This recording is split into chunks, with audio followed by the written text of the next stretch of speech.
We continue now at the top of Daf Mem Aleph Amud Aleph in Meseches Gittin. This is Gittin Daf 41a. And since the Gemara is now dealing with the interpretation of the Mishnah, we will look at the wording of the Mishnah on Daf Mem Amud Beis. Again, the Mishnah said if you have an Eved and his master designated him as an apoteki to pay off a debt, then it says Vishichuro, somebody frees him. That's what the Gemara is now discussing, who frees him. And so the Mishnah then said, Shuras Hadin, by the letter of the law, the Eved is not chayiv at all. That's going to be discussed. What does that mean? But because of Tikkun Olam, for the betterment of the world, we force the master to make him free. Then it said, V'kosev shtar al damav, he has to write a shtar on his value, meaning the Eved has to write a shtar on his value. He has to compensate the master for letting him free. And then Rav Shimon ben Gamliel says he doesn't write it, rather the one who frees him writes it, and we will discuss that as well. And again, Rav's explanation, which began on Daf Mem Amud Beis, said who is the one that freed this Eved? It was the first master, meaning the first master had designated the Eved as an apoteki to be used to pay off a debt, but then the master freed the Eved. And what then happens is, by freeing the Eved, that undoes the lien. Now the second master is not able to collect his debt, he's not able to take that Eved. And then the Mishnah said, because of Tikkun Olam, what's the Tikkun Olam? What's the betterment of the world? Shemayim Se'enu Bashuk, maybe that second master will find him in the marketplace. And the Gemara now continues, V'yomar lo avdiata, that second master will say to the Eved, you're my Eved. Really, you are not poteki. I should have taken you as collection for the debt. And Rashi says, V'yomar lo avdiata v'yotzi laz al banav. What's then going to happen is there'll be rumors about the children that really this individual is actually an Eved. He wasn't freed, and therefore his children are not legitimate. And so then the Mishnah says, Kofen es Rabo Sheni. We therefore force the second master, Va'osa Oso ben Choron, he has to set him free as well. V'kosev Eved shtar al damav, and the Eved writes a shtar on his value, meaning he has to compensate that second master for letting him go free, for writing up that document that frees him.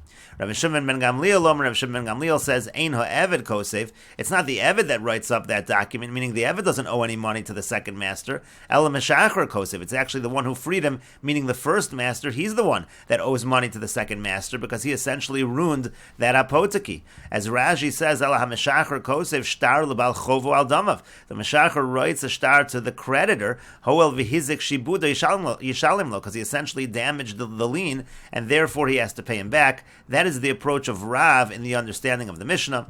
And b'mai komiflagi, what are they arguing about? Meaning, what are the Tanakam and Rav Shimon ben Gamliel arguing about according to Rav?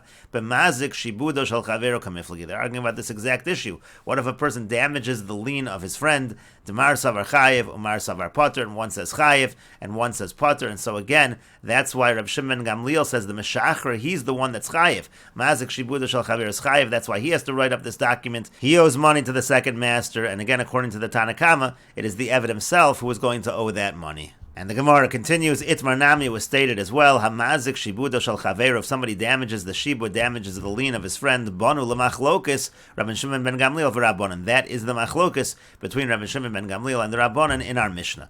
That is Rav's approach to our Mishnah. And the Gemara continues, Ula Amar Ula says, another approach to the Mishnah, Mi Shichro Rabo Sheni, who's the one that freed the Eved? It's the second master, meaning the creditor, who's supposed to be collecting the Eved as collection, as payment for his debt. He's the one that freed the Eved. Now, he's not really the master of the Eved, he's not really able to free the Eved. And so that's why the Mishnah said, Shuras Hadin, by the letter of the law, Ein ha'Eved chayev klum b'mitzvahs. The Eved is not chayev in terms of mitzvahs, meaning he's not chayev in mitzvahs like a free man, he's still considered an Eved.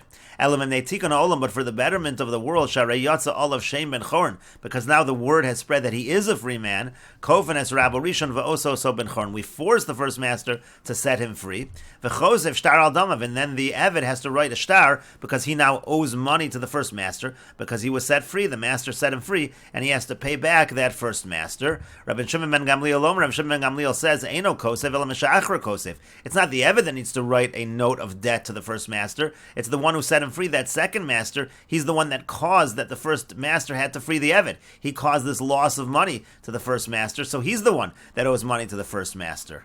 And the Gemara says, B'mai komiflagi, what are they arguing about? Meaning, what are the Tanakama and Rav Shimon ben Gamliel arguing about according to Ula? Behezek sheino nikr komiflagi, this is a damage that's not a nikr, it's not a recognizable damage. Mar savar shmei hezek, one says that's called damage. Umar savar lo shmei hezek, and the other one says it's not called damage, meaning the fact that the second master freed, and again, he didn't really free that Eved, but the fact that he freed the Eved, which caused the first master to have to free the Eved, that's a hezek sheino nikr. Rav Shimon ben Gamliel says hezek sheino nikr is considered damage. damaged, and therefore that second master has to pay back the first one. And according to the Tanna Kama, that's not the case. Hezek she'eino nicker is not considered hezek, it is not considered damage. And Rashi explains, Eino Eved Chayiv Klum b'mitzvahs. The Eved is not Chayiv in mitzvahs from the fact that he was freed by the second master, Hano Hagos b'vnei Chor Yosur mi be'avodim, meaning he's not Chayiv in the mitzvahs that free men have more than slaves, Shelo haya kanoi lo v'lo yachol l'shachar, because he wasn't owned by the second master. Again, he was just considered, there was a lien on him to the second master, but he was really owned by the first one. And so therefore, since he wasn't owned by the second master, he didn't really go free. Al Damav, and then it said that he has to write a promissory note, meaning he has to pay back essentially the first master, ha'od v'malachov, anything that's more than the amount of the debt. Meaning in this situation, the debt is already covered because the second master freed him, that part was already forgiven. But anything more that the first master has lost in terms of the value of the Eved has to pay back. And Rav Shimon ben Gamliel said, Eino kosev, ein Eved kosev lo shum shtar. The Eved doesn't have to write any shtar to the first master. He owes no money to the first master. Demai Ovid lei'ihu lo garam le v'lo midi. He didn't cause any loss of money. Ela meshacher kosev lo shtar lo if it's actually the meshacher, the one who set him free, so he's the one that he has to write a shtar in terms of any additional money that was lost to the first master in terms of the value of the Eved. And Rashi continues, Hezek she'eino nicker shmei hezek. If you have a hezek that's not recognizable, is that called hezek? Well, the Tanna Kama lo shmei hezek. Again, according to Rav Shimon ben Gamliel, it's called hezek, but not according to the Tanna Kama. Lefikach ein lanu lechayev es hameshacher elo eved lefi hana'aso min hashicher. Therefore, the one who set him free, meaning that second master, he doesn't owe any money to the first master, but the Eved does owe some money to the first master because the Eved got a certain benefit that he was let free. That benefit he has to pay to the first master. And the Gemara continues, Ula my time alo amar kirav. Why doesn't Ula say like Rav, meaning Rav said that we're forcing the second master to free him if the first master freed him, and so Amar Lach, so Ula will respond to you, Sheni Rabo Karisle, would you refer to the Sheni, the second master, is that called his master? The language of the Mishnah was Kofinis Rabo, that can't be referring to the second master, that must be referring to the first. The Rav, my time will Amar Ula, and why doesn't Rav say like Ula? Amar Lach, Rav will say to you, Sheni Meshacher Karisle, are you calling the Sheni the Meshacher? The Mishnah uses the term Meshacher, the one who freed him, but that Rabo Sheni, he did try to free him, but really he doesn't free the slave. That's the whole point. When he sets the slave free, the slave really doesn't go free, and therefore you wouldn't refer to the second master as a meshachrer. And the Gemara continues, Itmar, it was stated, Ha'osa sadeyu apoteki la'acherim v'shotfa nahar. Let's say a person designates his field as an apoteki. That apoteki is going to be used to be collected by creditors, and then a river comes and sweeps away the field, meaning to say it damages the field cannot be repaired. Amir Shapir Noah, Amir Rabbi Yochanan, Ami Shapir Noah, meaning Ami, who was good looking, he said that Rabbi Yochanan said, Eino Gova Mishar Nechasim. So at that point in time, once you designated the field as an apoteki, and now the field can't be collected anymore, it was damaged, so the creditor does not collect from other property. But the father of Shmuel says no, the creditor can collect from other property. Amar Rav Nachman bar Yitzchak, Rav Nachman bar Yitzchak says, Mishum da Ami Shapir Noehu, because Ami is good looking, Omer Shmaita de lo Shapir, and is he saying over a teaching that is not good, that is not correct, meaning to say, why should it be just because the apoteki was damaged, now the person doesn't pay back at all? To targim shmaite diyamar le lo yehelecha piron elamizu. So the Gemara says we can understand Ami Shapir Noah by saying that what he means to say is specifically in a case where not only was the field designated as an apoteki, but further the person said you're only going to collect from this field, you're not going to collect from anything else. In that situation, that's what Ami Shapir Noah was saying. In that situation, once the field becomes damaged, you can't collect from other property. And the Gemara continues, Tanya Nami Hachi, we have a brisa that supports this as well. Ha'osa sadeo apoteki la'acher, a person sets up his field as an apoteki, it's designated for payment for a debt, v'shot v'nar, and it's damaged by the river, gove mishar nechasim, he can collect from other property. V'yamamar lo yehelach piron elamizu, but if he says this is the only thing you're going to collect from, eino gove mishar nechasim, he's not allowed to collect from other property. And the Gemara continues, Tanya Idach, we learned in another brisa, Osa Sadeo apoteki lebal chov v'lechsubas isha. If a person designates his field as an apoteki, either to a creditor or for the ksuba for his wife, govin mishar nechasim, it can be collected from other property.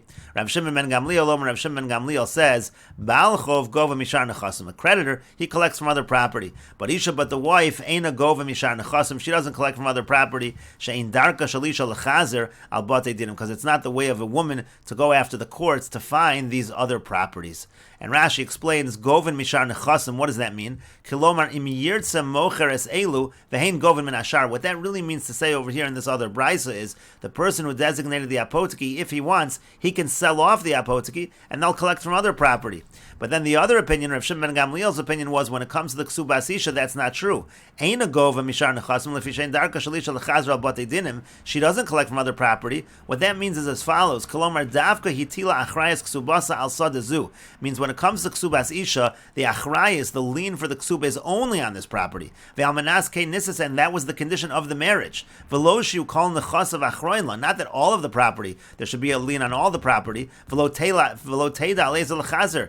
She's not going to know which property to take, who was the first purchaser, who was the last one, etc. And now she's going to have to go to judgment with everybody. No, therefore, according to what Rav Shimon Gamliel is saying, this person always has to protect this particular property. He's not supposed to sell this property and have her collect from other property. This is the property that she collects from.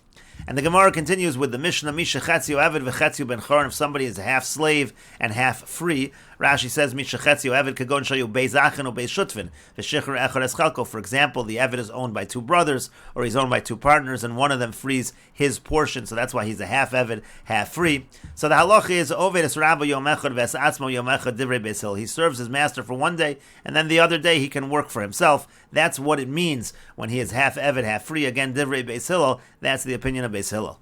Beis Shammai Omer Beis Shammai say Tekantam es Rabba, you've solved the situation in terms of the master, in terms of the Avdus. That makes sense. V'yas Atzmo lo Tekantam, but you haven't fixed himself in terms of who is he going to be able to marry. Lisa Shivcha Yavshir, he's not able to marry a Shivcha, Shekvar Chetzu Ben Choron, because half of him is a free man.